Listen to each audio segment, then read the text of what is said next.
Ladies and gentlemen, we are back and underway with Undead Phoenix versus Rampage City Game 2 here in the Amateur Dota 2 League. First game, we saw a pretty one-sided stomp from Rampage City. They just made it from moment one. They had a really cool gank where they stuck their Crystal Maiden and their Alchemist up in the trees near the enemy's mid-1 tower, or mid-tier 1 tower.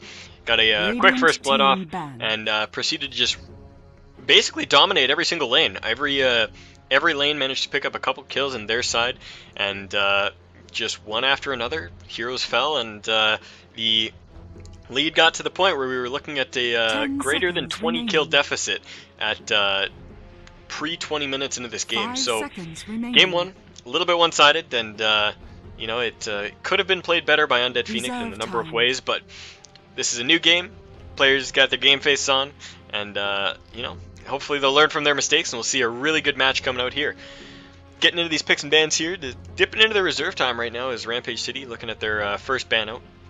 Now, as per rules, since this is a best of 2, the very first game, the one team will get first pick and first ban, or they will get their choice of first pick or first side. The next game, the other team gets their choice, and so both teams, the first game, Undead Phoenix chose to have Dire, so first pick defaulted to Rampage City on Radiant.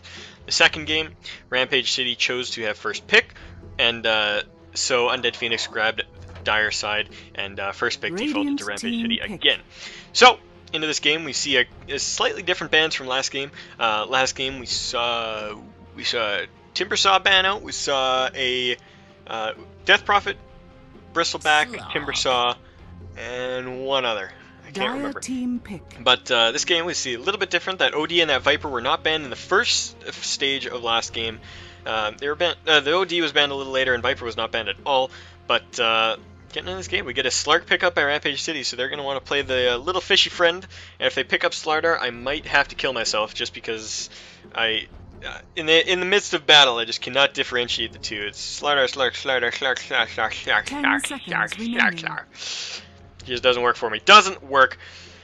But anyways, Undead Phoenix now here, looking at their first 2 pickups, and they grab Lifestealer and Weaver as their first 2 picks. This is just begging to have Razor picked. I'm not sure if I'm confident with this.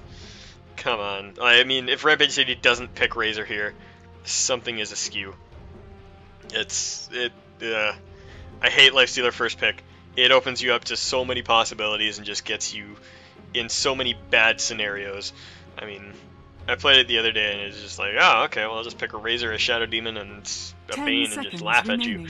And I mean, that was the story of it. So I don't know, man. I'm not sure if this draft is going to go the way of Undead Phoenix here. They've kind of gotten themselves into a bad position right off the bat. Yeah, we see a Bane pick here by Rampage City. So opting to go for the support counter to Lifesteal. We'll see if they pick up that Razor later on, or if that does get banned out by Undead Phoenix. But I mean, Bane is still more than enough to deal with Lifestealer, just because you got the Enfeeble, and you got the Fiend's Grip, and after that, that's pretty much it. Rubik banned out by Rampage City, trying to avoid having that Nightmare and or Enfeeble and or Fiend's Grip stolen up, which is entirely understandable. Rubik is really annoying against Bane. Alchemist gets banned out by Undead Phoenix. If they don't ban Razor, I think they're in for a world of hurt. Absolute world of hurt. Like an entire planet made up of hurt.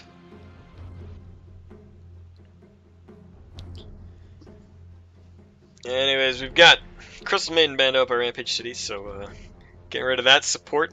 And the support bans are pretty much the staple at this point, because Undead Phoenix missing a mid laner and 2 supports, so they're going to gear their picks towards, or they're going to gear their bans towards that.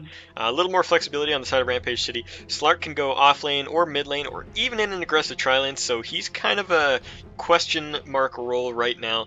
But the Bane going to be playing on a support, so we're missing a potential off laner, potential mid, and 3rd support.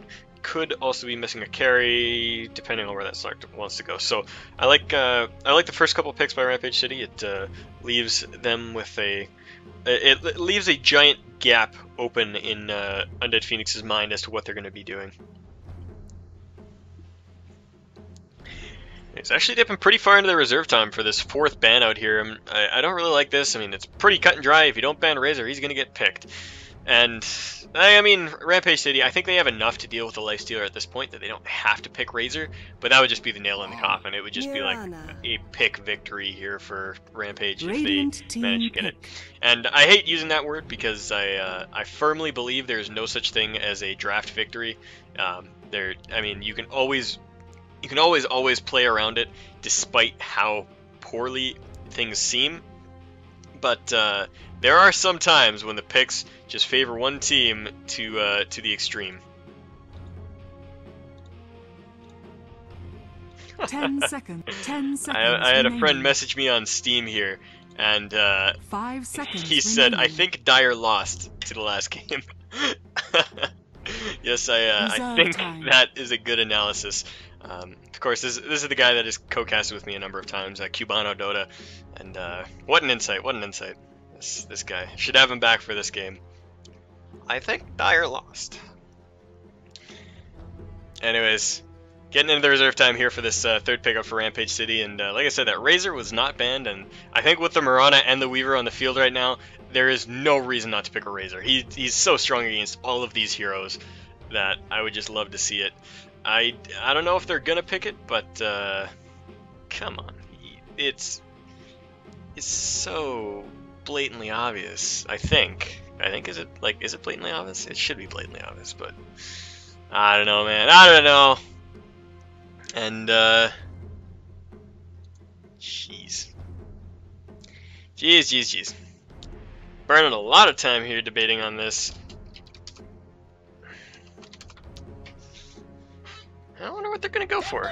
They do grab the Timbersaw right off the bat, so I do like that. It's a strong offlaner, works really well against the Weaver, and he'll shred that Lifestealer strength pretty much in any fight if he manages to get a Whirling Death off. So strong, tanky hero with a lot of mobility, which is really what they need.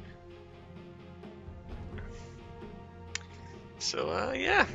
Ball is back in Undead Phoenix's court, now looking to pick up 2 supports for themselves, unless they plan to run that Mirana on a support role, but I think she's probably going to be mid, the Weaver off lane. Remaining. So they've got a really solid tri-core, and it works really well. Alright, support Mirana it is. Puck going to go mid, and I don't like this draft, to be honest. Dire team pick. It's, that's how I feel. Just that sound that I just made, that yeah, that is how I feel towards this draft. I think I just don't think they have the right abilities for the right thing. I mean, Bane works so well against Mirana because he can use that Nightmare to just actually dodge arrows. If you're really good with it, reserve time. There is 1 second where a hero is invincible when you put Nightmare on them. So no abilities can be cast on them. They are untouchable. And so if you put that on somebody as a Mirana arrow is flying towards them, it'll fly right through them. And so you can actually save allies from it with that. As well, I mean, Slark and Timbersaw are 2 really mobile heroes that just won't really get caught out by that. As well, there's nothing to set this up right now. There's no support to help it out. And they ban out the Shadow Demon, which would have been I think the choice setup for that Crystal Maiden arrow, that Mirana arrow. I was looking at Crystal Maiden while talking about Shadow Demon, and then relating it back to Mirana, and it just messed with my head. But yeah, so there's really no heroes to set this up right now. I mean, there's a couple supports that you could do that might make it work. You could get like an Earthshaker Fissure, or like a support OD or something, but like, I don't know, man. I don't know if I'm really confident in their draft right now. They've got a lot of gold-hungry heroes. Even Mirana on a support role kind of works like that Alchemist, where if given the space, she likes to farm up and get a couple items under her belt. And she won't be able to do that this game, because she's got a Weaver and a Lifestealer and a Puck, who are going to all have gold priority over her. So, this game not appearing on Dota TV. Uh-oh.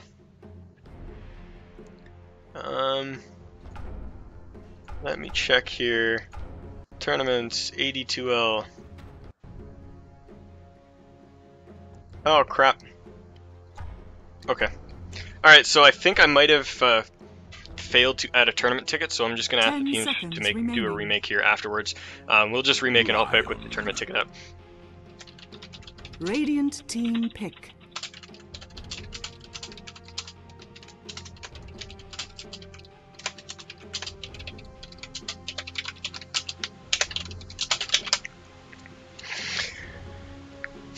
Oh boy.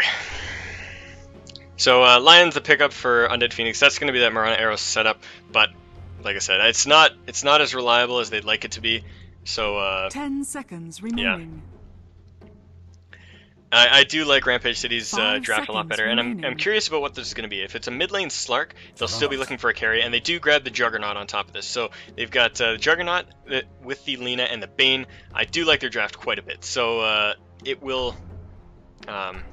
So this will work out really well for them. So the draft is established. We got players disconnecting. I'm just going to crack open a new lobby with the tournament ticket applied.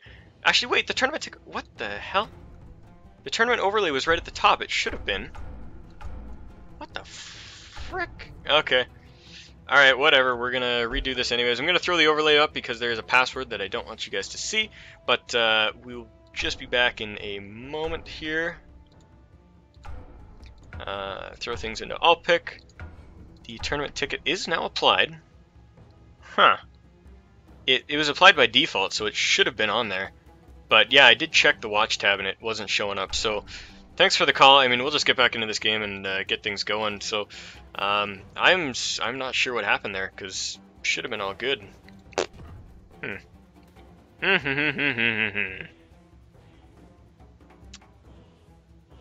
All right. Just got players kicking back into the lobby here, and I'll get this overlay up so you guys can see what I'm seeing. Just a couple more people, and Undead Phoenix is good when ready, and just waiting on a couple people to jump back into the lobby here. Will just be a slight moment. Sorry for the delays. I'm really curious as to why that wasn't showing up.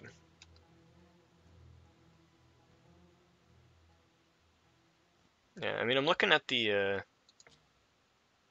tournament ticket, and the last game was being played under the tournament ticket. I'm not sure, but anyways, waiting on one more guy to jump in here. And we will be underway.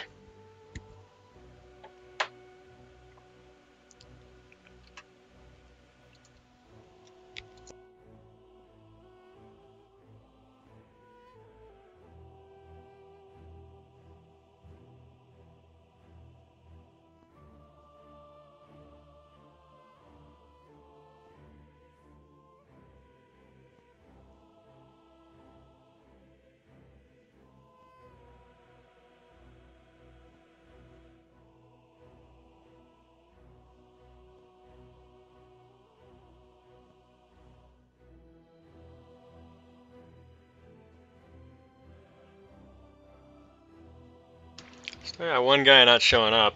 He must have gone AFK during the draft or something. Oh boy. Oh boy, oh boy, oh boy. He's a troublemaker, he is. Screw it, I'll just play.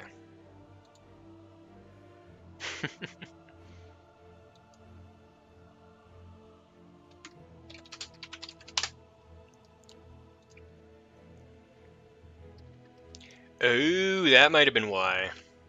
I see.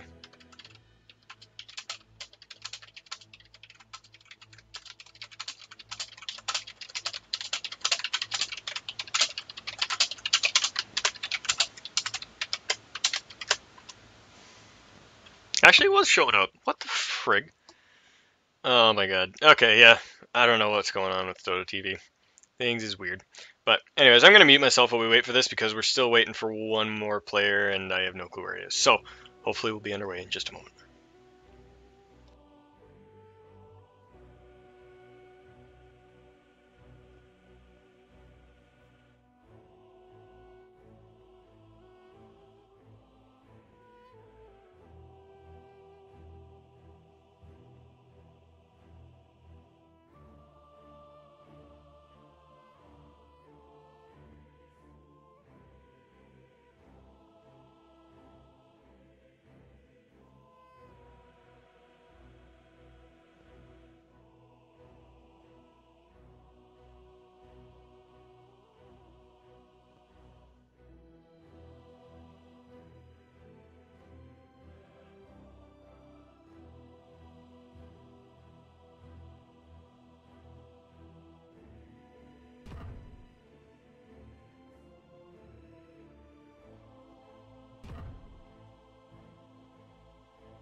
Alright, and we are back underway here. Ah, man. So we had one guy going AFK during the draft, which still, I mean, this would have taken the exact same amount of time even without the remake, because he would have been AFK in the other game and we would have had to pause for him. So, anyways, this game should be appearing on Dota TV now. I have set the tournament ticket. Both teams have set their names, so if it is not there now, then I have no clue. I have checked every possible thing that I could to make sure that this works. So, got the identical picks coming out here, so both teams just kind of grabbing the heroes that they had before, which, I mean, that's how you do it. We got Slark, Bane, Lina, Juggernaut, and Timbersaw going to be played on Rampage City, and then we've got the Puck, Lion, Marana, Lifestealer, and Weaver on Undead Phoenix. Now, as I was saying before all of this went down, I do believe the draft advantage is in the favor of Rampage City. Undead Phoenix just picked such a greedy lineup, and there's not a lot of synergy between their heroes. I mean, Weaver is kind of always good, but Lifestealer got counterpicked to hell just because he really wasn't, because he was the first pick. I mean, you can't first pick a Lifestealer. It just doesn't work like that. You got to set up your draft around him, and that is not what they did. So, I mean, the Lifestealer, and it looks like they want to go aggressive too. They got a Lion and a Marana, which is a pretty aggressive lineup, mixed with that Lifestealer, but I don't know if it's going to work for them. I mean, the Lion doesn't set up Marana that well. His stun only lasts for 1 second at rank 1, and to get that Sacred Arrow to land at full duration is really hard with that. Are they going dual lanes? No, she's got to just be warding. She's probably just warding, and then she'll head back up to top tri lane. But we see an aggressive lane coming out here by Rampage City, and I think their aggressive lane is just going to trounce them. Like, honestly, this Bane Nightmare into Light Strike Array. I knew that. Nightmare into Light Strike Array into Blade Fury is just going to do so much damage on one person, and there's not really anything that they can do about it. I mean, they're going to get caught, and it's going to hurt. It's going to hurt real bad, and there's so much damage. I think Rampage City is just going to take this tri lane without a problem. Timbersaw up against that Weaver, it's going to be pretty even trades. Timbersaw can stay in that lane, and he can do enough damage to sustain himself, but Weaver should slowly be able to pick him apart if he's intelligent about his harass. It looks like, what? Is Marana actually going down? Actually, I'm going to check really quick and just make sure that this game is appearing on the battle begins. Tournament ticket.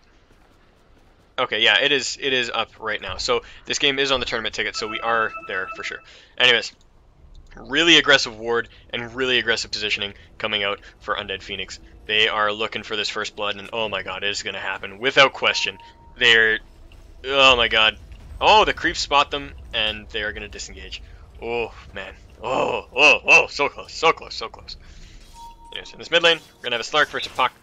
I think Slark does lose that to begin with, but once he hits level 6 and has his ultimate up, his Shadow Dance, there's really not much that Puck can do against this.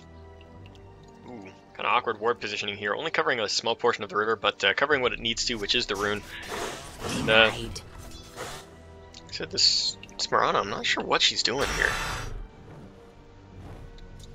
She's not laning, she's not roaming, she's not throwing arrows, she's not doing anything really. She's stacking ancients and then heading down towards the mid lane where she's going to hopefully try to throw an arrow, catch this Slark, but the arrow flies, and Slark backs himself up, it hits, they creep, and I mean, that's it. This is like hard support roaming Marana, and I don't think it's going to work out too well for him. Like I said, there's just nothing really to go on it for. I'm going to try to throw an arrow, see if you can catch a Timbersaw here, but Timbersaw is such a mobile hero. Even if he eats an arrow, actually he doesn't have Timber Chain up, so he would have been toast, but I don't know, man. I don't know. I'm really iffy about these lanes, and I don't mean to make it sound like I'm like a complete naysayer, because as I said before, there is no such thing as a draft victory. You'll hear some casters say that. They'll say, oh, this is a draft victory, they just outpicked them. And really, I mean, there is always execution that comes into the mix. You can always, if you play really well, and if you know the matchup really, really good, there are ways that you can defeat a completely out-drafting team. But in this case, like I said, there's a huge advantage that is going the way of Rampage City just out of the gates. And Undead Phoenix is going to have to play it really smart. Mirana's going to have to land a lot of her arrows. And this Lifestealer is going to have to find himself some farms somewhere, because he is not in this lane. Especially with the Mirana roaming, there's just no support for him to stay here. And Mirana's still just looking for an arrow down here, but I mean, what's she gonna do? Even if you catch a Timbersaw, he just waits till that stun wears off and then Timber Chains away. He's got so much health and he's so beefy, especially since he has a stout shield, it's really not gonna matter. Really not going to matter. Anyways, mid lane. Ooh, decent leap, but it doesn't actually latch, and Puck just lets the illusion fly, and now trying to fight off that Slark. He does not have enough, neither really. Actually, I think Puck was thinking she could stay in that. She probably could have too if she popped her bottle charges just right, but Slark getting a little bit too aggressive, let himself drop, and he's already let his potion burn, so he's got nothing but tangos to keep him in this lane here, and that's really unfortunate for him. Got a spinning Juggernaut here, so it looks like he probably got... Actually, I'm not sure what the point of that spin was, but... Anyways, down in the bottom lane. Yeah, this can't be pure dual lanes, because there's no reason to dual lane a Weaver, and especially against a Timbersaw. There's absolutely zero reason. All you're doing is hindering your duo, which is your true duo, which is the Lifestealer and the Lion, and they really can't do much anyways. I don't know. This is poor execution. I will say that. Like I said, this isn't just the draft here. I mean, the Mirana with the Lion setup would have at least done something. You know, you would have actually been able to make a fight happen somewhere. Even if you lost it, you could get a kill or two out of it, especially with a set-up Sacred Arrow. But, I mean, this pull is spotted, it's going to get contested, all the EXP is going to be stolen. Lifestealer can't do anything, he's level 3, and... I mean, Hex comes out on the Bane, but it doesn't matter. And Nightmare goes out onto the Lifestealer. It does get transferred off to the Lion, but he still eats the stun. Dragonslave flies out, and Spin coming out on both of them right now. The stun not catching on the Juggernaut, because of course he is magic immune. And lots of damage going out on this Lion. He does die to the Brain Sap, so First Blood goes the way of Rampage City. Lifestealer trying to fight his way out of this. Almost managed to get himself a Juggernaut, but he does not hide himself in the trees right now, so he's going to be okay for now. But all three of these heroes really low, so... Effective diving and aggro transfer has netted them a free First Blood. However, they are all really low and might have to retreat out of this lane. Bane's got himself some consumables to keep himself going, and so does the Lina, but only two tangos up in this Juggernaut right now. One of them which he's going to eat right now. Down the bottom lane. Arrow flies, catches a creep. I don't know, man. Mirana, you gotta do something here. She stacked the Ancients up a couple times now. I think this is actually triple stacked, but like I said, there's... This Mirana literally has no reason for existing at this point in the game. She has done nothing. She has contributed nothing. She's stolen XP from her offlane Weaver. She stacked the Ancients a couple times, but she hasn't landed a single arrow, and she hasn't really put pressure on any lane, so there is not much of a purpose for this Mirana right now. And hopefully she can make that purpose, you know, come into play. Maybe she can land an arrow, get some good ganks off, and really start to win her lanes for her teammates, but it's just not happening now. We'll see if she decides to throw an arrow. No, she's, what's she doing, man? What's she doing? It looks like she's moving herself up towards the top lane now, which might give them a little bit more space. Let Lifestealer get himself some CS, because as we can see, he is sitting just above all four supports, who all have 0. That is the only people that he is above. Weaver, the Slark, the Puck, the Juggernaut, and the Timbersaw are all way above him, all in a respective line upwards, Timbersaw being at the top. Puck gonna make her way down and find herself a double damage rune, which means that Slark will not grab it for himself, but he does have Shadow Dance up, which means that he will be able to get away from pretty much anything. Action coming out here on the top lane. Lion drops the spinning Juggernaut, and they are going to try to fight this back. The Bane getting chunked down quite a bit. Light Strike Array goes out. Doesn't manage to catch anything, though, as the Leap gets Mirana away, and you know, unfortunate trade there, but at least you can see in that engagement it was a little safer. I mean, Undead Phoenix was able to fight it back. They were able to deal some damage to the core heroes, and really start to make their presence known to the enemy team, just kind of force them away. prevent them from getting more kills, which is what they've been needing all along. Like I said, even if this ended up being an ugly tri-lane versus tri-lane, at least Lifestealer would be getting some farm, and at least they might be able to get, pick up a kill or two on the backswing, but just not happening. And Mirana's roaming away again. I don't like this. I don't like this one bit. Anyways, Slark and Puck going at it. Slark pops off that Shadow Dance underneath the tower. Going to be looking for a kill on this Puck, but he's only got a couple seconds left. Actually, he does manage to pick up that kill with a good pounce, and Puck drops in the mid lane. Mirana flying in, going to see if she can make anything happen, but nothing but an auto attack coming out of her.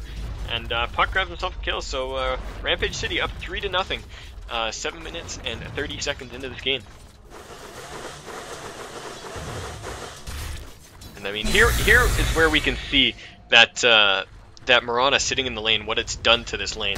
Like I said, oh my god, Weaver dropped, and just such quick burst damage. This is why I always miss kills in Timbersaw lanes, because, you know, Weaver looked fine, he was over at over half health, and then one Timber Chain and one Whirling Death was all that it took to finish him off. But that's what I was about to say, was that we can see what that Mirana really did to that lane, because Weaver had not died, and he was a level and a half below Timbersaw. Timbersaw was just at 8 before he got that kill, and Weaver at 6.5. And that was just because Mirana was hanging around and, you know, just kind of sitting in the creep wave, and she kind of neutered him a bit. Slark Gang coming up here, latching onto that Lifestealer, not managing to get himself away quite yet, but he does rage up. The arrow flies out, does manage to catch the Slark, so they might be able to get this kill, but they blow up the Lifestealer before anything happens, and Slark shadow dances away. Oh my god, Blade Dance coming in. All the dances going out everywhere. Mirana falls underneath the tower. Bane going a little bit too far, but is he going to get a Nightmare off? He does try to get it and doesn't manage to. Oh, Juggernaut dropped to the tower on the way back out. That was pretty unfortunate for him. And Bane looking for this Lion right now, is peeking through the trees, but they do finally find him. Slark runs up, gets a couple auto attacks off. Brain Snap gets that kill. Open Wounds goes out on Bane, and they're looking for him now. One kill up on Undead Phoenix's side, and they're still looking for that Bane. Puck is in the middle looking for that fight. They do manage to get the Bane. The leash snaps onto the Slark, and he's going to try to run himself away. And once he gets into the fog here, I think he's pretty much gone. Shadow Dance will heal him up, and he's got a pounce. He should be fine for getting out of this. Unless he gets caught by this Lion who's TPing in now. He does not run the right way. Lion doesn't manage to get the kill. Arrow flies out, and he goes the wrong way once again. So Reverie playing really well, dodging out all of the crap from Undead Phoenix, and Undead Phoenix does manage to nab themselves 2 kills in that fight, but I think 3 or 4 went the way of Rampage City. So 7-2 the kill score, just short of 10 minutes into this game here, and none of the cores on Undead Phoenix farming really well. I mean, Puck has the most CS, and she is still below the offlane Timbersaw. But 31 on the Juggernaut and 27 on the Lifestealer, so he's actually starting to get himself some farm, which is what he's been needing all along. So I think if he gets to a comfortable position in this game, they might be able to make more of a game out of it than it was last game.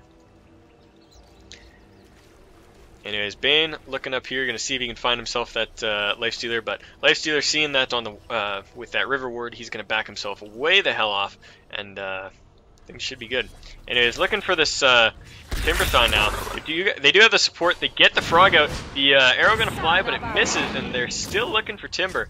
But just no CC, not close enough, and I mean, this is why Timbersaw is such a safe offlaner. You see the enemy, Timber Chain, and their gank is pretty much nullified.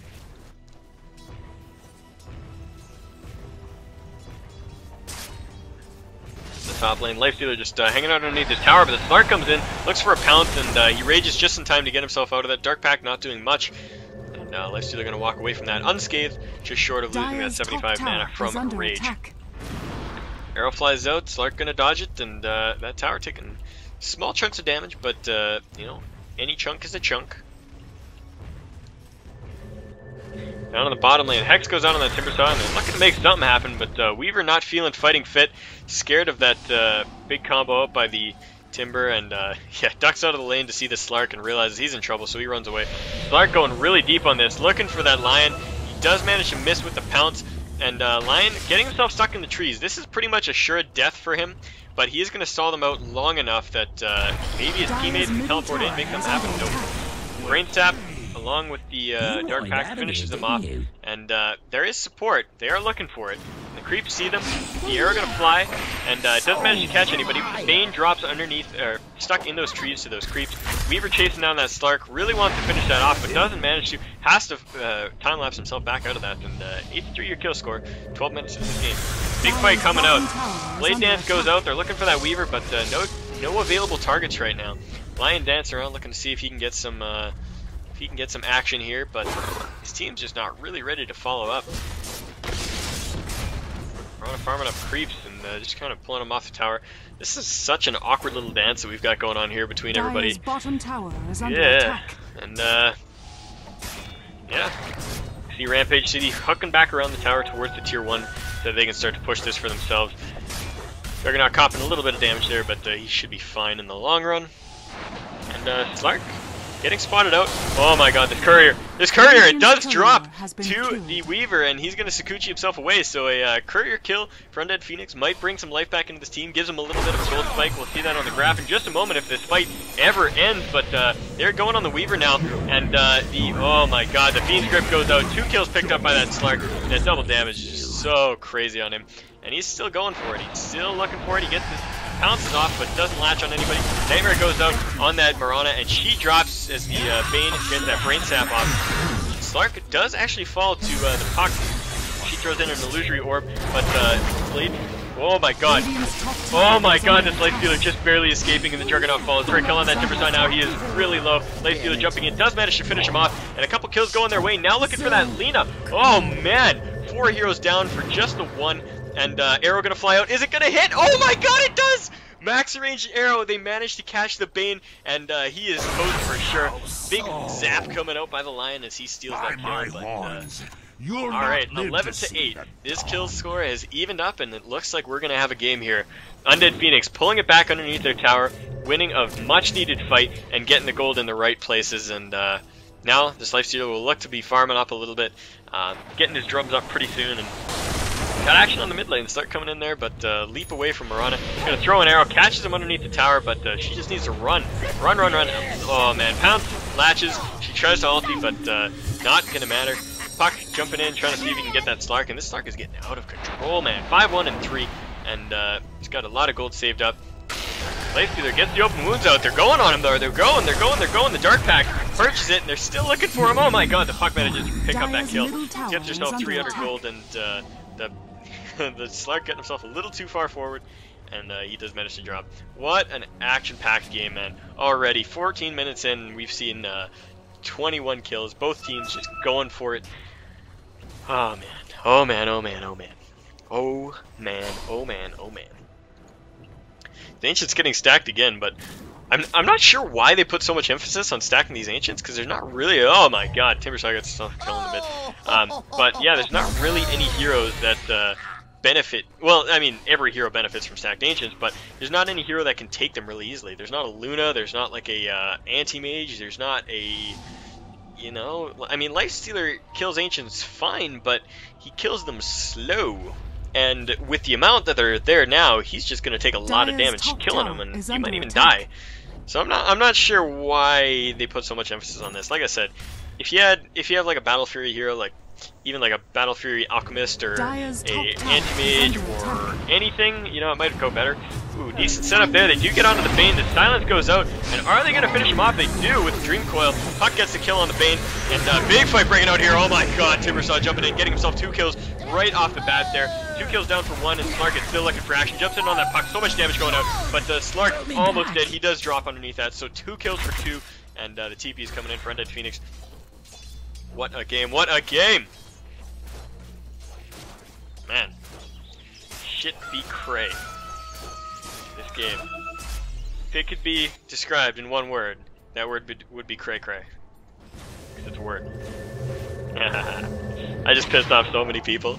I'm gonna lose like 4 viewers right now. Anyways, Fiend's Grip goes out on the Life Dealer. They're looking to make some action happen, and they jump in on him, but Hex goes out on the Juggernaut. They're gonna turn this around. Oh my god, Juggernaut falls, and now looking towards that Bane. Arrow gonna fly out, definitely gonna catch. Oh my god, Bane dodges it. That was what we were talking about during the draft, that you can dodge the arrow with that Nightmare. But if you dodge it, it means it hits the Lina instead. So Lina falls, 15-14 the kill score, and Undead Phoenix showing some signs of life as they knock down the tier 1 tower. Oh my god, what a game. This is exciting, exciting. I'm actually so stoked right now. I'm energetic. Anyways, fights have subsided for a moment. So is under attack. Now we see it. The EXP almost even just a moment ago, but after that quick engagement by Undead Phoenix, they grabbed themselves a 2,000, or actually 3,000 EXP advantage as that graph updates. And if we look at the, oh my god, Timbersaw jumping in, but Puck getting herself away. And if we look at the gold, it was in Rampage City's favor for quite a while there, but they took a few bad fights. I think this was this entire engagement underneath that tier 1 tower. And then, you know, they got a little bit back, and then this recent spike downward, sitting at about 1,500 gold in the favor of Undead Phoenix. Oh boy. Oh boy, what a game. What a game. Anyways, Weaver poking away at this Juggernaut now. Might actually pursue this, try to get himself a kill. And if he pulls too far away from the creep wave, this could be a ultimate. Oh my god, yeah, Weaver time lapses away. He's scared of that, and rightfully so. Juggernaut almost falling though. If there was another Invoker in this game, we could see some 6 Sunstrikes, but we do not. Anyways, farming up on the top lane, the Lifestealer. Looks like he wants to get himself an Armlet of Mortigan. Oh, excuse me. I'm just going to mute my mic for just a second while I grab a drink of water, because my throat is feeling especially dry after all those intense fights. I'll be just a moment. Alright, we're good, and oh my god, just in time to see that Puck get blown up under her own tower. That is that burst damage from Timbersaw. Like I said, it is really hard to catch a Timbersaw kill because everything's fine, everything's fine, everything's fine, and boom! Gone.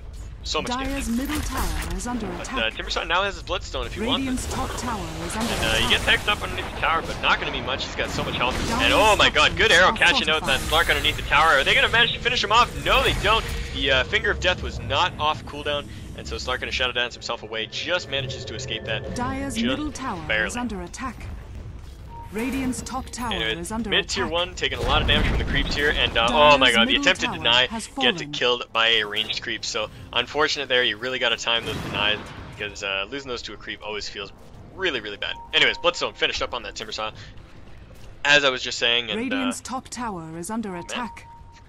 What a game! All right, I know there's a few people watching, and so I would love to see what you guys think in chat. Love to see who you guys are supporting or who you think is going to take this game away, because it is so damn close right now.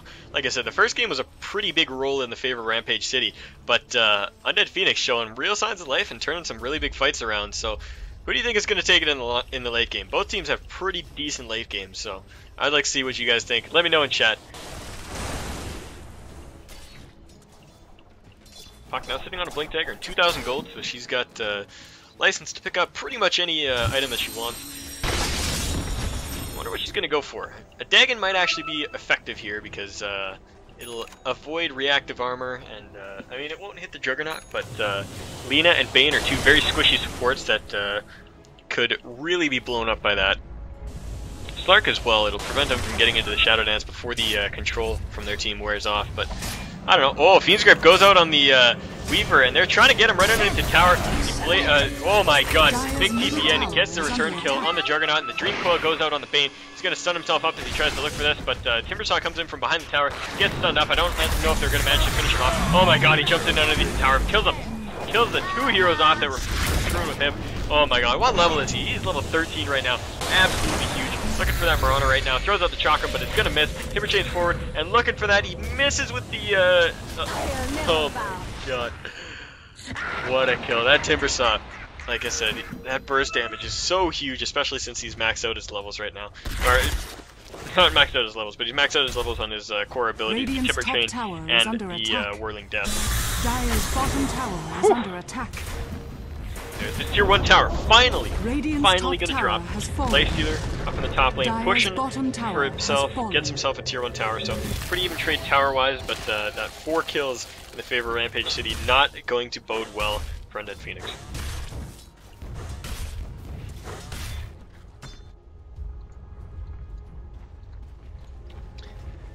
Anyways, jeez.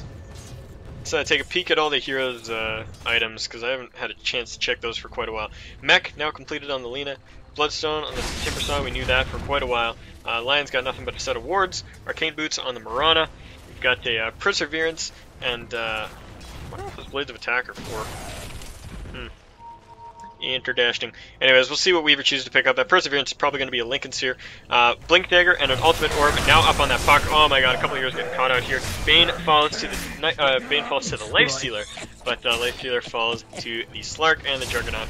Slark now sitting on a ultimate orb of his own, which probably means he's going to be going for a fast Scotty, as he has 2 of the components for that item. He'll be looking for a point booster and another ultimate orb to finish that off. Juggernaut now sitting on a Battle Fury, and this Ancient stack still just sitting here, man.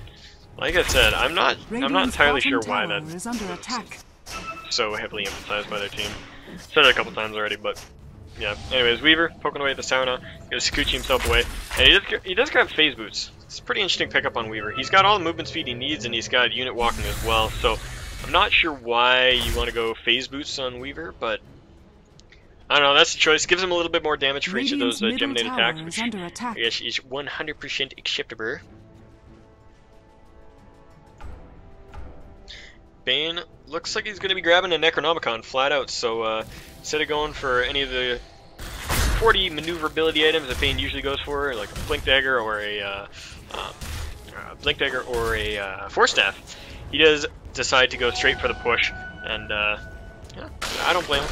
Once he gets that level 3, they'll have detection for the Marana ultimate as well as the Weaver. Beamscript goes out on this Lifestealer right now. They're looking for him, but it doesn't matter. He gets exploded right off the bat. They turn this around. They pick up the Lina and the Bane. Now turning around onto the Timbersaw, who denies himself with his Bloodstone. So 3 heroes going down, but no gold going out for that Timbersaw. Really good fight, and evening things up yet again. Anyways, Slark now about 1,500 gold away from that second ultimate orb that will give him his that will end up giving him his item, his Skadi, his Eye of Skadi. Radiant's bottom tower now grabs himself a Yasha, so completely avoiding that Aghanims, not going for that ulti-focused Juggernaut play. But Radiant Tier 1 drops, and now we do not see a single Tier 1 tower standing left in this game.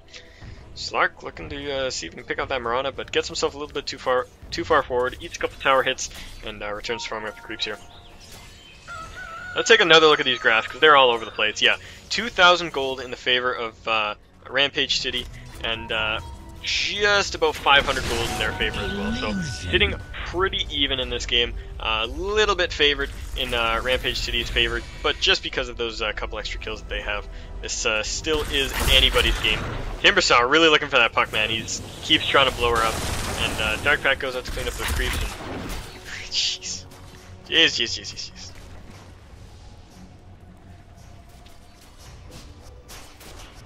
Just killing off some illusions here, and it looks like we might. No, I was gonna say we might have an engagement here, but Rampage City is backing themselves away to avoid that, as there are only 3 of them there. Is that a Black Kingmar and Timbersaw? Alright, so he's going to go for a fast BKB. Arrow flies out into the woods here, but not going to catch the Timber. And, what the hell?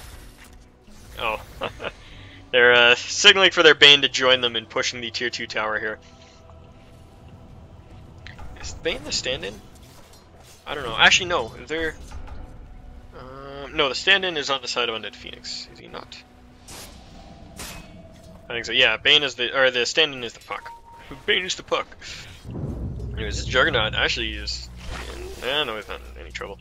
Anyways, puck got the Lifestealer inside of him, ready for a fight at any moment here, and the Marana ulti goes out, so they're going to look to stealth engage this, and this could be really dangerous.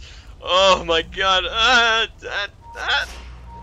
Oh, they kill off the ward, and they jump in. Dream Coil and the Silence goes down on 2 heroes, and Lifestealer pops out, now working away. They do manage to pick off the Juggernaut first thing. The Laguna Blade flies out and hits that Marana, so she's going to get herself out of that fight, but looking for some action on that Bane right now. Enfeeble goes out, and he does drop, so 2 for 2 so far.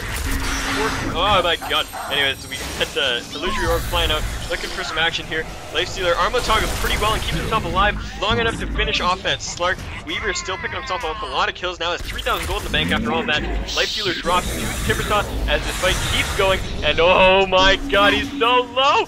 But the Silence saves his life. Weaver gonna get himself away, and I think this is gonna be disengaged. 3 heroes dropping for 3. We see 2 cores and a support on the side of Rampage City dropping, and 1 core and 2 supports for Undead Phoenix. So, Radiant's oh my middle god, tower is under attack. I need water. I need water. My throat. Oh my god, no. Okay, Weaver doesn't fall. Weaver doesn't fall. Oh my god, guys, what a crazy fight! What a crazy fight! people flying everywhere, bodies whirling through the air, people getting cut up in half and thrown to the side, and oh my god. Anyways, Weaver gets his Lincoln Sphere. That is going to be huge. He's been waiting for that for quite a while, and the gold that he acquired in that fight managed to allow him to finish that off. So, with that Lincoln Sphere, he's going to be a lot more effective. Anyways, that Laguna Blade versus Finger of Death is pretty funny. I would love to see them both just evaporate each other with those abilities at the exact same time. It would be quite a spectacle. But what's Juggernaut going for? Is he going for he's going for Sanjayasha. So Sanjayasha up on the Juggernaut. Like I said, it's not opting to go for that Aghanims build, and you know, I kind of don't blame him. It's going to be hard to get a full channel ulti off on anybody. Bane getting himself eaten by a little bit of damage there. Almost hits an arrow, but does not quite.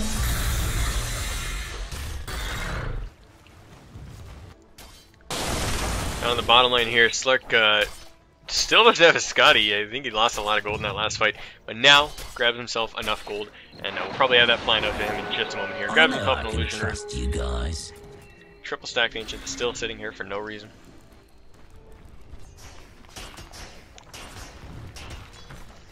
What's his courier got? Courier has the Sanj for Juggernaut, so that'll give him his Sanjayasha. Allow him to brawl a little bit better, but he's just exploding in these fights, man. Yeah, Lifestealer's been going on him and it's been working.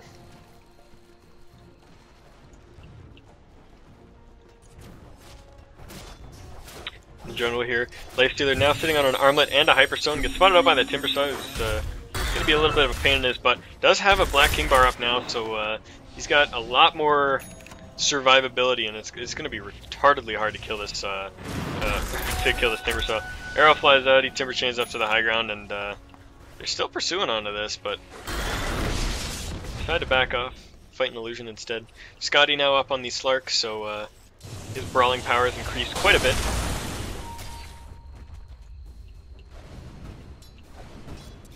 For that mid lane, the Bane, now sitting on his level 1 Necronomicon, gets jumped on by the Puck, who does have a sheep stick up already, so she's looking to pick him off, and yeah, once Bane is back in fighting condition, there's not much she can do there. She'll just get Nightmared and or Fiend's Gripped, and she does not want that, so Puck backs off. Dire's bottom tower is under attack. Hopefully we'll see some pressure coming out here, and some more are blood. Fortified. That's what this game is all about.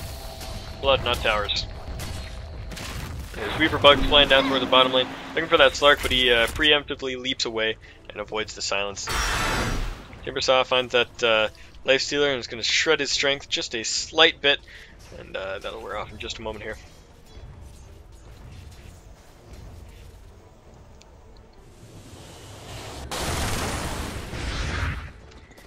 Anyways, Bane just eating up some creeps in the jungle here. Not up to go for a quick Soul Ring. That's usually a pretty staple build on Bane, as Soaring allows you to just Soul Ring, Brain Sap, and then you got a little bit of mana left over for whatever you want, so it's free life whenever you want it, but does not opt to do that. Farming himself up a couple of jungle creeps here to help get some money to afford some wards.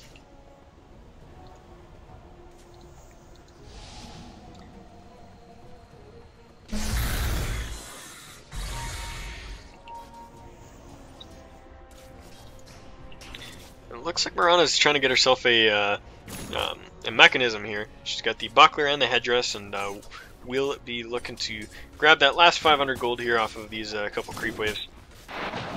Slark leaps in, looking for some action. He does manage to land his leap onto that lion, and does manage to get a kill. I'm getting some network lag here. This is not frame lag, but this is most definitely server lag. So I'm not sure what is causing this. Like I said, my internet's fine. I'm still outputting video just alright, but just a little bit of frame lag for some reason. I think Dota 2 network might be running a little clunky right now. We are on US East, which is pretty stable server, so I'm not sure why this is happening, but it is happening nonetheless. It looks like it's subsided a bit here. My apologies to anybody for this awkward couple moments of Alright, it looks like things are starting to sync back up. Yeah, just a little bit of a hiccup here. My apologies. Anyways, 25, 22, your kill score here. 31 minutes and 50 seconds into this game. Both teams still going pretty even. If we take a peek back at those graphs, about 500 EXP in the way of Rampage City, and 3,000 gold in their favor. So they have taken off a little bit as the disengagements have come, but I think as it stands, things are on a pretty even footing. As I was saying before, I mean, Undead Phoenix has a pretty greedy lineup, to be in all honesty. To have a Lifestealer, a Weaver, and a Mirana on your team, I mean, this Mirana was playing a hardcore support role, but she is going to want to get some gold to be able to contribute to the fights. And like I said, she kind of works like that alchemist, where if you let her get a lot of gold, she will accept it graciously. And so, with the Puck, the Lifestealer, and the Weaver all roaming around this map, picking up the farm, it's going to be a lot harder to get the gold in the appropriate places. Now on Rampage City, they have a lot more clear-cut roles. The Juggernaut comes first and foremost in all forms of farm. Slark comes second, and the Timbersaw will come third. But oh man, Silence comes out on the Timbersaw as he leaps down to the bottom.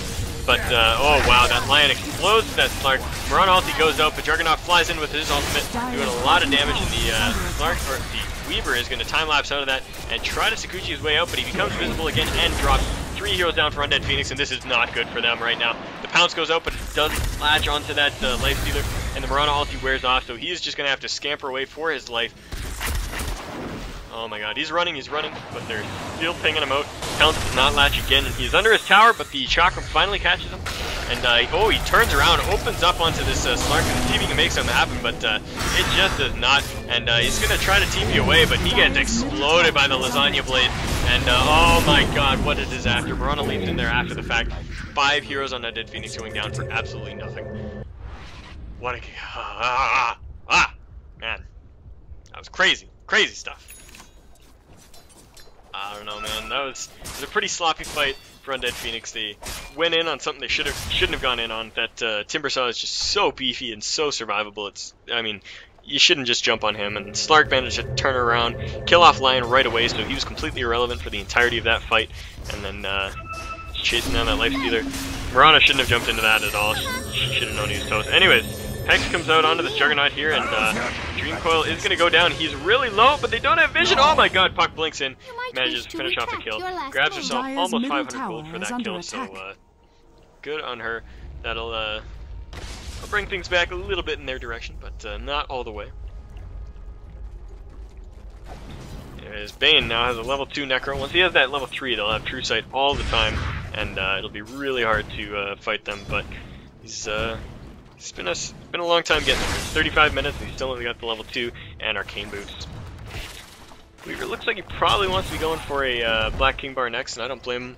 That magic damage between the Lina, the Timbersaw, and the Bane, even from the Juggernaut, because I do believe... Oh no, Omnislash is physical. Okay, I thought it was magical for some reason.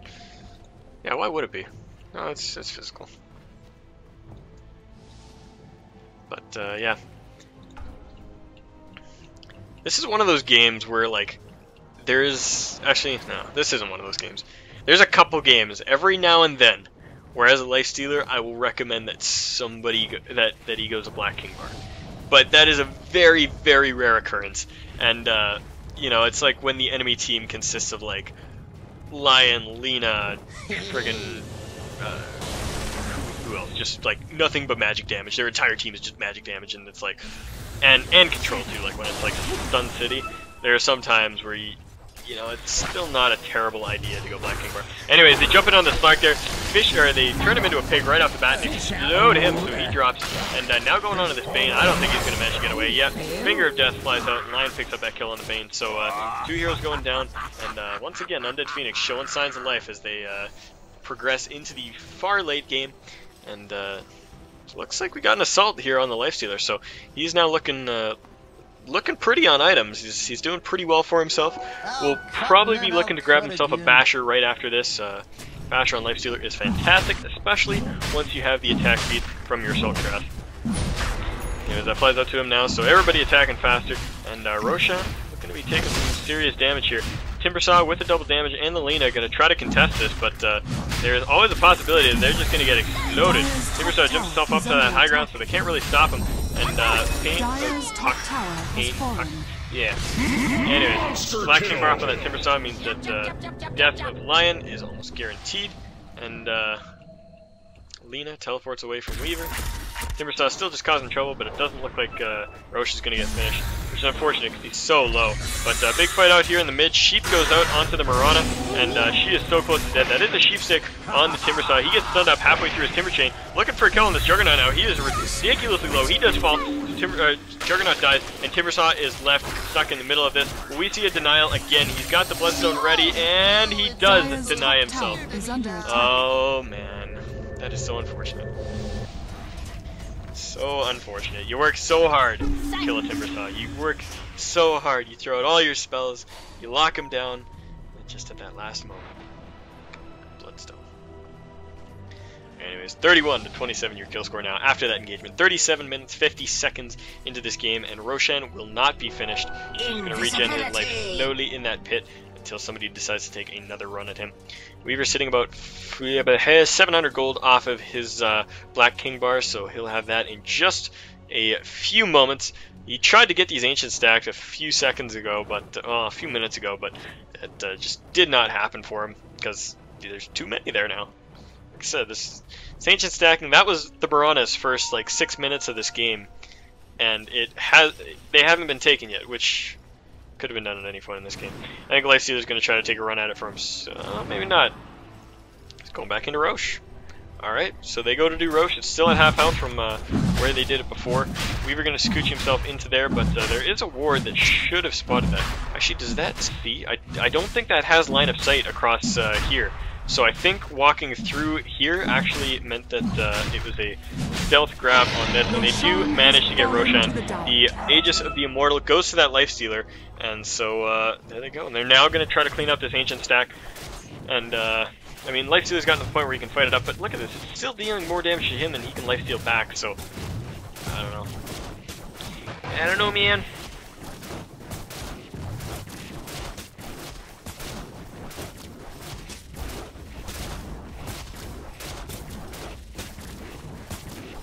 Anyways, this is going to get finished off here, and a lot of gold in the XP going to all three of these heroes. Weaver now has his Black King bar ready, and a bunch of gold in the bank. Lifestealer, what's he got? He's got himself 1,800 gold, and or 1,900 gold now, and not quite decided on what he's going to purchase up next. So I suspect it'll be a Basher. That is usual course of action for Lifestealer, but could be anything. Basher up on that Slark now, so as he attacks faster and faster, he's going to get more and more potent. With that top lane, Juggernaut and Timbersaw is pushing that up a little bit. Juggernaut has a Desolator as well, so he's going to be dishing out a lot of damage, but that does not help him with the predicament of dying, which he has been doing a lot of this game. So, not quite sure I'm confident with his item build, but I mean, I think if he plays it right, if he gets the Blade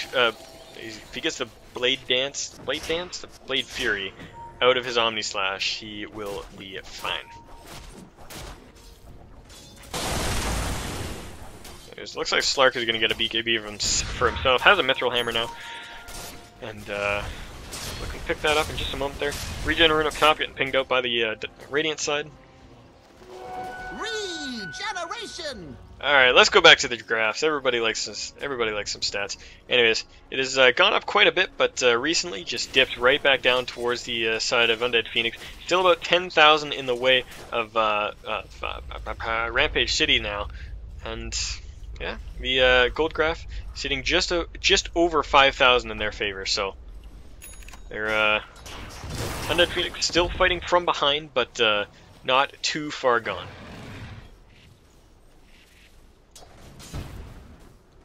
The mid lane, Bane has finished up his Necronomicon 3, so he's now got the True Sight and that ridiculous lashback damage on the melee creep, so that will contribute to fights quite a bit and help them push. They move in towards these tier 2s and 3s. Neither team really committing to a full push quite yet. We've seen a lot of skirmishes, but no intense pushes. Lifestealer and Slark getting themselves into a fight here. Slark doing a lot of damage, but Puck jumps into this, sheeps up the Slark, and he's going to have a hard time escaping from this one. Dream Coil goes out and it stuns him as he leaps away, and he does finish off. Mirana drops the ultimate just to be safe as they move into this, and they should be able to escape from this no problem. I don't think there is any detection. Unless there's a gem or something. What? Lifestealer, oh my god. A lot of damage going out on him, but he's starting to regen it up as he fights up against the Timbersaw. Juggernaut ulti flies out, but it bounces between so many different heroes that doesn't quite do enough. Lina and Stark both dead, while the Lion is the only person dead on the side of Undead Phoenix. Looking for this Timbersaw now. He's going to Timber Chain away to the Dire Ancients and TP in the midst of it. Oh my god, he gets sheeped up. The arrow's going to fly out and catch him. Oh, the plays. They need to finish him off until these Ancients do. He doesn't have the deny again. If he can last for another 3 or 4 seconds, oh my god, it's going to be so close. He Timber Chains away, and they do get the kill. 1,148 gold goes to that Mirana. She is rich as shit now, sitting on 3,040 gold for herself. 32-30 the kill score. 42 minutes, 45 seconds is your game time, and Undead Phoenix not ready to give up. Whew. What a game. What a game. And we see a basher picked up by the Lifestealer now, so he's got that, and we'll probably be looking to turn that into an Abyssal Blade pretty shortly. What's our timer on the Aegis here? Got 1, 2, 3, 4.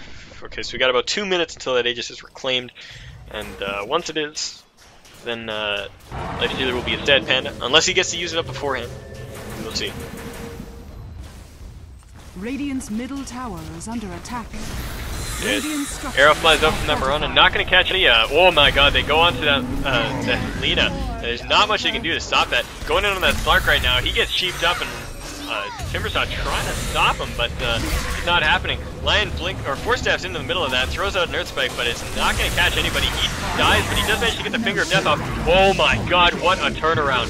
And they do manage to get the Lifestealer, but he just had the Aegis. He's going to turn around, try to make this happen. Juggernaut ulti pops out, but a lot of it going out onto that Lifestealer. He's going to run himself away right now, and he should be able to escape from that just fine. Bane does drop as he nightmared himself defensively. Lifestealer eats himself a creep, and he's going to try to get back into this fight, but he runs right into the Timbersaw, who almost demolishes him. But looking for this now, the Sheep comes out on the Stark. Puck's going to try to escape, but does not manage to as she gets sheeped up herself. 3 heroes down for 3, and as they're retreating, this is looking a little scary. Lifestealer is going to try to get away from this. Oh my god, Weaver time lapses away, and he should be fine. I don't think there's any way he can drop right here. Still looking for that Lifestealer, but oh my god, he turns around and he goes onto the Timbersaw. I don't know if this is the best course of action. He is going to drop! Is he? Oh my god, the armlet toggle, and he does manage to escape. What a Lifestealer. I like this guy, he's a good player. Anyways, looking for some action now on that, oh my god, that Juggernaut gets sheeped up by the, or he gets hexed by the Lion, and they do manage to pick that kill up. So all in all, that engagement happened to be 4 for 3. 35 and 34. The kill gap almost closed now. Both teams playing out of their minds, just doing absurd. just playing absurd. This Timbersaw is so built, but there comes a point in every game where Timbersaw's usefulness starts to wane. He starts to just kind of come down off of that peak, and as the magic immunities come out, the Black King bars, and as you know, his damage starts to become irrelevant to high hit point heroes. Like, I mean, Lion's still sitting on like his base health pool of 900, but I mean, Lifestealer, even Mirana picking herself up a little bit more health, but his burst damage just slowly starts to become less and less as these fights go on. But I think Undead Phoenix, their ultra late game, their 6-slotted everybody game is better than Rampage City, so we could see them turn this around and make it a 1-1. Infested into this Weaver now, who does have a double damage rune, so if they manage to catch any hero, they are toast. Absolutely toast. And looks like Rampage City being a little bit more intelligent about this, backing themselves up underneath their tower, realizing that they are now on the defensive, and they're going to have to defend this tier 2. Weaver does manage to pick that off with his double damage rune, hitting for almost 400 damage a hit, plus Geminate, which doubles every couple attacks. That is just so much damage flying up. Oh my god, they find the Lina! Oh my god, no, they look for the Bane, who is over here warding up. He gets caught out by the Weaver before Lifestealer actually manages to get out and drop an auto attack. So they get the Bane, and they're moving it towards this bottom tier 2. They could probably just kill it through backdoor protection. There's nothing stopping them. But, oh jeez. spells going out on these creeps, I thought that was an actual fight, and I was like, oh my god, what is going on? But we're good. We're good. Puck out. Anyways, this tier 2 is pretty much gone. I don't think they intend to defend this. They're just going to back up and wait, and then push in on the tier 3s. And rightfully so. It does go down. Lifestealer gets the kill on that tower. Bane's still down for 30 seconds. They move in towards this tier 3, and they've got momentum on their side right now.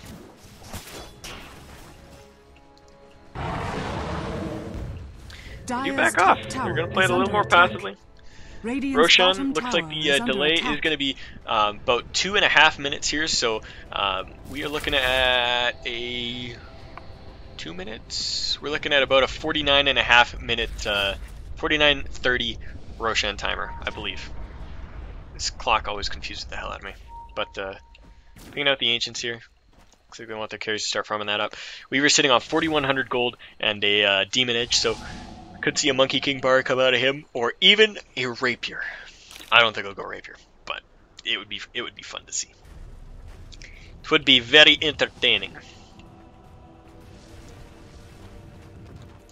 Anyways, what's this courier grabbing here? What is it grabbing? For whom is it grabbing? Oh, we see an Eosong? Eosong.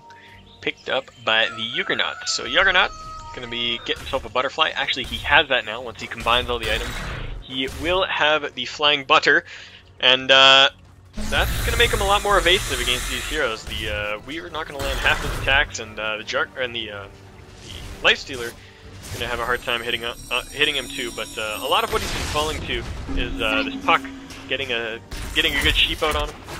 Oh my god, going in on this pretty hard. They're looking for the Puck, but instantly warned away, and Timbersaw disengages. Lion now grabs himself a Blink Dagger, so he has that Blink Force Staff to try to keep him relevant in these fights.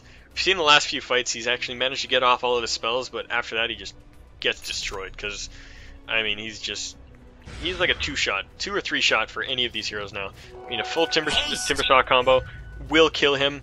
Juggernaut getting a couple lucky hits will kill him off, as Juggernaut is hitting for about 350 right now. Weaver stealing up the enemy's Ancient stack. That Black King bar is finally finished for Slark. And Roshan going to be spawning here in about 5 seconds. And there it goes. So Roshan is up, and the Slark was ready to see that. And there they go. There they go. They're gonna hook around to the bottom, see if they can catch this Mirana out first. And she leaps away, but is sheeped mid-air. The teleports are coming in to try to save her. She mechs up to try to get herself out. Oh my god, the magic wand saved her for so long. She was so close, but it just doesn't happen. More TP is coming in, and takes better of that. Avoids the TP and gets himself out. So they are looking for Roshan now, which is going to be really dangerous. Undead Phoenix, I think they have to contest this. Letting that go will just be too much of an advantage for the side of Rampage City, but it doesn't look like they're going to. They're going to just push up on the top lane. Timbersaw coming back for it, and it shoves them off. So, yeah, that Roshan is going to die uncontested, and that is only the second Roshan of the game, so there is no Cheese Rosh. It is just the Aegis on the Juggernaut. So Juggernaut now a real force to be reckoned with. Desolator, Sanjay Yasha, Battle Fury, the Butterfly, and the Aegis. Looks like Lina dropped to Weaver in the mid lane. No surprise there. He kills her in 2 hits. Exactly 300 damage on this Weaver now. Actually, no, exactly 290 damage. I am maths. Good math is at. What a game. 50 plus minutes and exactly dead even kill score. They find the Juggernaut out in the jungle here, but he pops off his ultimate, and that is not going to be enough. He actually is going to drop there, and the Mirana ultimate going to try to stealth them up there, and he gets out of the, oh my god, Lion jumping in, saving Lifestealer from the Fiend script. They're looking for that Slark now. He is so low, but he turns around, tries to get the Puck, but she phase shifts away. He's regenerating health, his ult is going down, but he is so low. There he goes. Slark going to drop. And 2 core here, actually no, not 2 cores, 1 core, and then the Bane going down on the side of RC, Rampage City. And Weaver still pursuing this Juggernaut, wants to finish him off, and I think he's got every right to. He drops the Healing Ward, and he's gonna try to fight it. Oh my god! Wow, Weaver overextending a little bit too far. The Healing Ward and the Lasagna Blade finishing him off. And geez, what a game. 37-38 the kill score.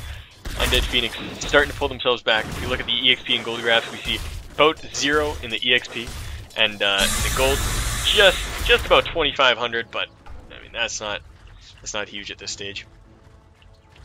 The Aegis was popped in that fight, if you remember. That Juggernaut did die over here, so he's going to be down for quite a while. What the hell are they pinging?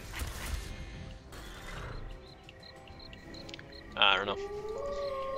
His Lifestealer, 6,500 gold. Oh my god, he's been farming like a madman, and there he goes to finish up. What are they freaking pinging? Calm down, you guys. Abyssal Blade now up on that Lifestealer, and the only thing he can really do now is truly 6 slot. He's got his core late game build, but you know, he'll want to sell off that teleport scroll to get something, perhaps get Boots of Travel, and then eventually, if he's got that, he'll sell off his drums to pick up something else. His Mirana ulti flies out as they're looking for a gank, but I don't know if they're going to find it. Timbersaw does TP himself away back to base, and he's got a full Shiva's Guard waiting for him there. This Timbersaw pretty much 6-slotted. Got himself a Blink Dagger, a Bloodstone, Sight the Vice, Black King Bar, Boots of Travel, and a Shiva's Guard. The only thing that I could see him doing now is rebuying his Black King Bar as he's starting to get low on charges, but anyways, this is the point in the game where you actually have to stop farming creeps. I mean, he's got buyback plus 6-slot. There is literally no reason for him to have any more gold, but he's still throwing his spells into these lanes. You need to let your Slark get truly 6-slotted and give your support some gold, because, I mean, supports with gold, it still friggin' helps. We've seen this in a number of DK games throughout the years, is that, you know, guys like Burning just kind of keep farming, even though they're completely 6-slotted, not a better item to buy, and they'll just keep farming until they have, you know, 1,800 gold in bank, or 18,000 gold in bank. And it really doesn't mean much, because their supports still have brown boots, and, you know, they've got all the money they need for buyback, they've got all the items they'll ever need, and so there's really no reason for them to have any more gold. So I think right now the Timbersaw needs to stop stealing creeps, give some to the Lina and the Bane, and let Slark truly 6-slot himself, as he's still sitting on only 3 finished items, and one of them which could even be turned into an even later game item. So Illusory Orb cleaning up some of these creeps here. Lifestealer still farming up pretty well, and almost had an engagement. Lifestealer rages up and he's going forward. They're charging into this, and the Black King Bars go off. Shadow Dance comes off as well. Lion now really low. He's going to drop to the Juggernaut as he charges forward with that Omni Slash, and what a terrible engagement for Undead Phoenix. They are taking so much damage right now. A really good Dream Coil, but it's not going to mean much. Puck gets herself out for now. Lifestealer did buy back and TP'd in, so he's looking to try to help out, but I think this tier 2 is going to fall. What the hell is Weaver doing? Trying to cut off the creep wave, which is actually kind of smart. But, actually, yeah. Once this creep wave is dead, they actually can't push anymore, because all the other lanes are pushed up. So, alright, Weaver. Alright, Weaver. You need that Illusory Orb to clear these creeps out, though, because as long as these creeps are still alive, these buildings are going to die. And, the Mirana ulti goes out, Abyssal Blade goes out onto the Timbersaw, they sheep him up as well. That is not who they need to be focusing. They need to be getting rid of these two guys right here, the Juggernaut and the Slark. But, oh my god, Timbersaw just caused so much trouble there. The Slark Radiant's top tower is under attack. And, Bane is dead. Oh, they do manage to catch Juggernaut with a big arrow. They're going to try to finish him off here. Oh my god, the Finger of Death comes out, but it's just not enough. Lion so low on health, and is he going to manage to get himself away? He does hex up a Slark as he runs. This Timbersaw, man, just causing so many issues for their team, and I think he is going to fall on his way out here. The arrow does manage to catch him, and so he does drop, but they did lose racks and all of that.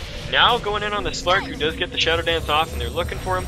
They know where he is, they're chasing him up, and he does get sheep the second that Shadow Dance comes off. He's going to look for a pounce up to the high ground, but it doesn't matter. He is stunned out, and 40-41 the kill score now.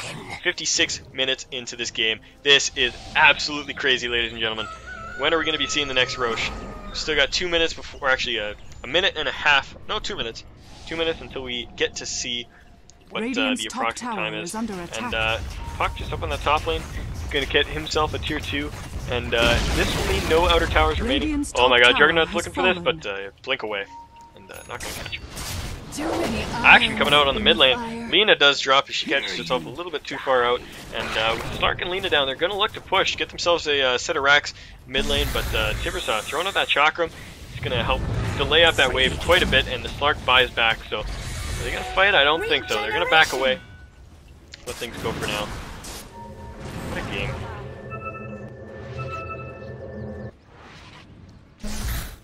TPing back to basics, clean up these creeps here, and Lion just doing what he can.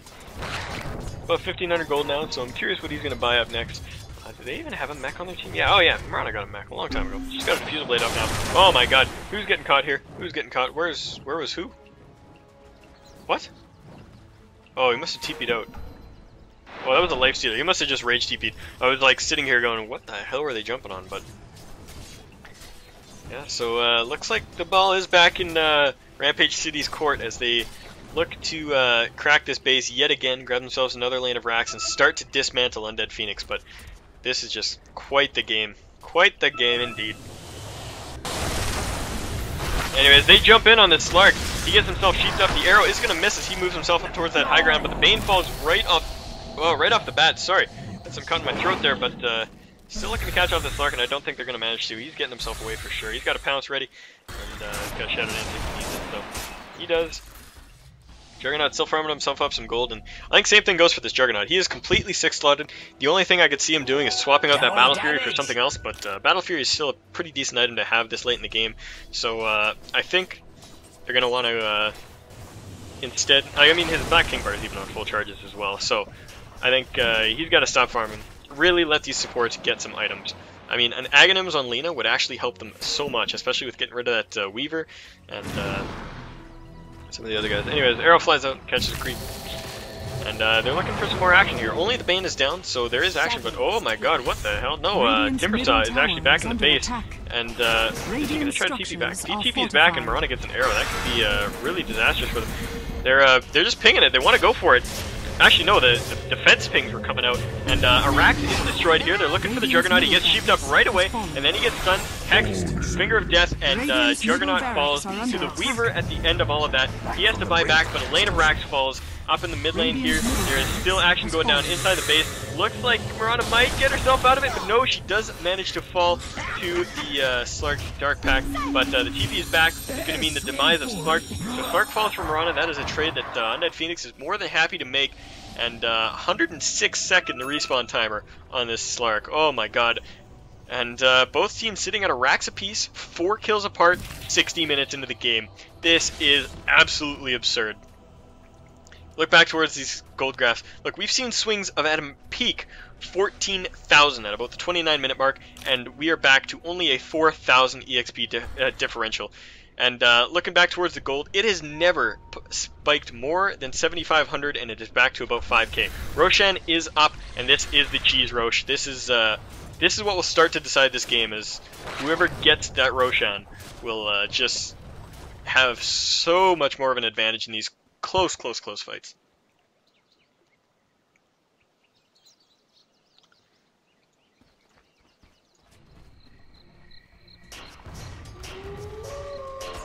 Anyways, 3,700 gold up on that puck.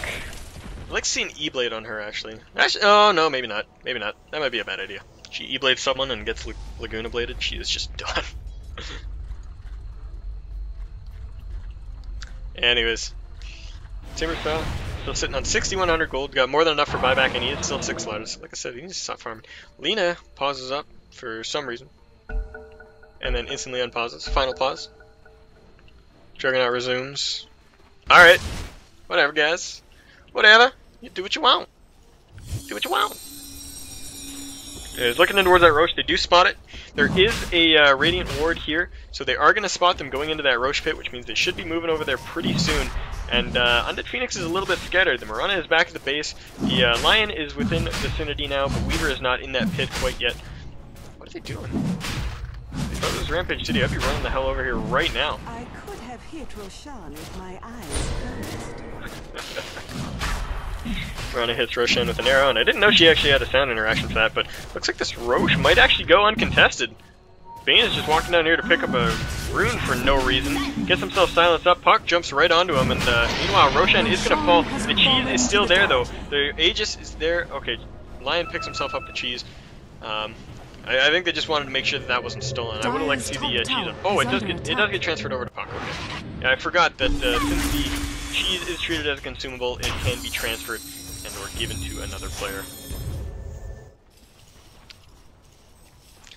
I actually had a buddy a while ago who wasn't exactly sure how cheese worked, and so he picked it up as a support because I didn't have any item slots open, and I was like, just pick it up, you can give it to me later, right? So he grabs it, and then I clear out an inventory slot. I can't remember, I just sold the TP or something like that, and then I'm like, alright, give it to me, and he goes, okay, and he like activates the item, like you know how you would share a tango, you hit the button and then you click on somebody.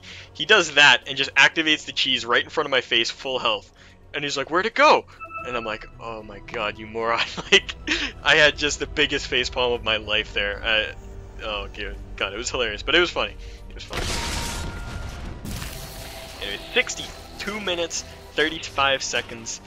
Timbersaw now sitting on 460 last hits. I don't even have to have this last hits up. Let's look at some of the other stats. I haven't checked any of those out for quite a while. Net worth is the one that's really gonna, actually that doesn't even matter at this point. Like I said, this Lifestealer is still way behind the Timbersaw by about almost 9,000 gold, but I mean toe to toe Lifestealer will still beat him. So what else do we got here?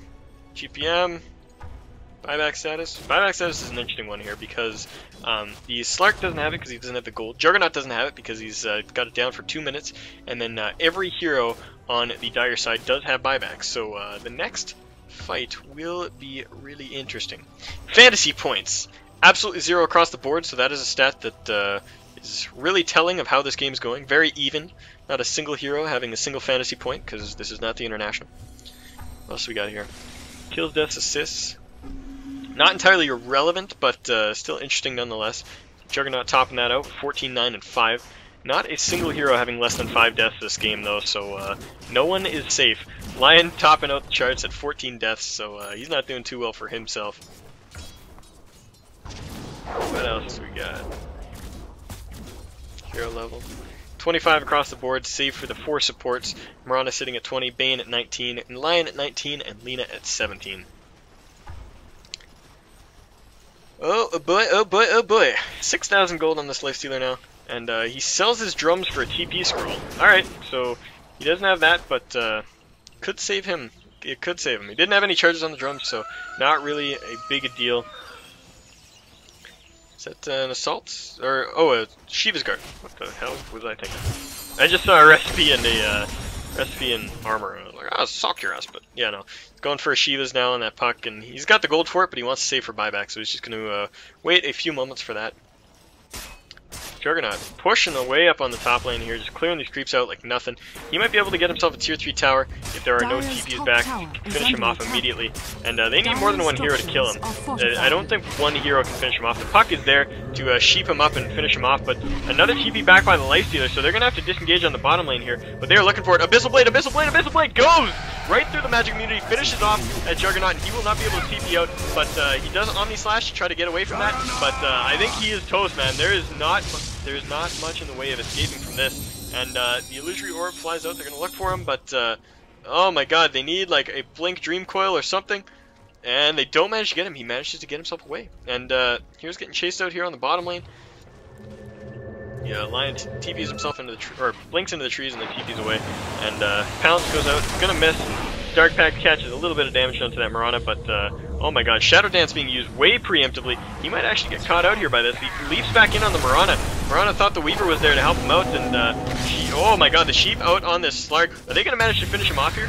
No, he Black King bars up and he's going to leap himself away. Fiend's Grip goes out onto the Mirana, but there's no follow-up for this. She gets force staffed away. Is she going to get away? She leaps right after the sheep comes out, and she will survive. So, so many heroes just tangling on the edge of death, and oh my god, Bane commits suicide with the damage from Nightmare. That's an interesting one. Haven't seen that in a long, long time. Anyways, Timbersaw in the middle of this fight gets bashed up, and is he gonna fall? Oh my god, the Abyssal Blade in the middle of the Timber Chain. He drops 2 heroes down on the side of Rampage City right now, and what a game this has been. Slark gets himself caught out. Oh my god, he is toast. 3 heroes down. This could be the end here. Undead Phoenix taking themselves a really good fight, and Juggernaut dancing around with this with the puck up on the top lane. TP's come in to shove him away, but that means they're not going to be pushing, which is a major detriment to them right now. That is what they need to be doing. Juggernaut TP's himself away back to base to try to defend this creep wave, but now that Juggernaut is back in base, they really have no more worries for that split push, and they just need to shove down mid and see if they can make something happen. There is 25 seconds until Bane and Timbersaw are back up though, so it could be really hard to make a actual sustainable push happen at this point in the game. Yeah, they do go back to base, so I don't think they're going to push. They're just going to wait. Aegis is going to be reclaimed in 30 seconds, which means that we will be seeing Roche in the next 4 minutes at some point. Oh my god, what a game. Divine Rapier! We see a Divine Rapier purchased by the Juggernaut. He is feeling confident. He wants to make this game happen, and he buys it up. Oh my god, Divine Rapier. This is going to be it. He is now hitting for over 500 damage in auto attack, not to mention his critical hits. Oh my god, this is going to be intense. I don't know if this is going to work out for him though, because every single time he's died, it's been the fault of Puck sheeping him and just catching him out with some sort of control. They're moving in towards the tier 3 tower now, but they have not spotted the Rapier. They do not know it's there, and oh my god, I cannot wait to see this fight. If they lose this fight, it is GG. Oh my god, oh my god, oh my god, oh my god, oh my god! Ah! Okay, sorry. Sounds inappropriate, but it's just absurd. This is just getting out of control here. And the sheep goes out on the Timbersaw, which means it will not be there for the Juggernaut, who is running in with his Divine Rapier. Doesn't actually throw an auto attack. We get a pause by the Slark as the Juggernaut disconnects. What a terrible time to disconnect. Oh my god. Oh my god. Okay. This gives me a little bit of time to calm down. Calm my nerves. Wipe off my palms. I'm sweating a bit. Things just getting intense here. I'm actually going to grab myself a glass of water. I'm going to mute myself for just a moment here while I do that so I don't make any sounds in the microphone. It'll be just a moment.